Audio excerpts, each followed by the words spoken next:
Hello. Hello. Today, on The Late Show in the big city, we have a special guest. Go ahead and introduce yourself, will you? Gladly, Mark. I'm Eric Nylund. Great, great.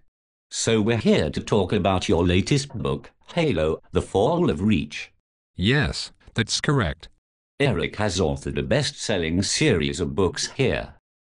So basically what happens here is that the Master Chief is trying to save the planet Reach, right? Yes. It soon turns to being almost single-handedly done by himself.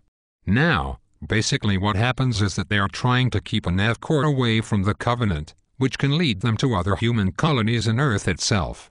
And the Covenant are the bad guys, right? That's right. At first, because they are on a space station in this particular section of the novel, they find it hard to move around without throwing themselves off. James, one of the Chief's squad mates, falls off of his space station by himself and disappears into space. That's rather disturbing. Yes, quite. He also loses his other squad mate, Linda, to the Covenant after she got impounded and overwhelmed by several Covenant weapons. This is directly after the Master Chief destroys it. So he loses some, but wins a tremendous amount. Yeah, basically. So they escape and make it out alive, well, at least the Master Chief anyway. After hearing that the mission was complete, Linda passes away. This brings me to my next point. The theme.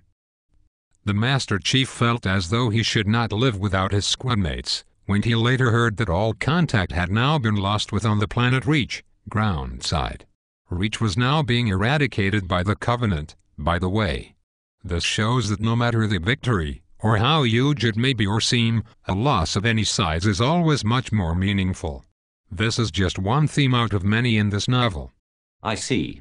That makes a lot of sense, but in another way it doesn't make any sense at all. True, true. Now I have a question for you. Okay, I'm ready. How would you plan the sequel? What would you do if you were me? Well, since I have read this, I will answer your question. I guess I would, if I were the author, make John, the Master Chief, the protagonist once again. The Covenant would start attacking one of humanity's most prized and populated colonies and would soon start attacking it. The UNSC, the human space military, would luckily find out and intercept them before they could start to attack. The Master Chief would find one of his long-lost comrades, Kelly, along the way. Well, I must say that is very good, Mark. I may have to steal it from you. Well, the bell rang. Eric, thank you for your time. Thanks for having me. Halo, The Fall of Reach, in bookstores everywhere. Thank you. Goodbye.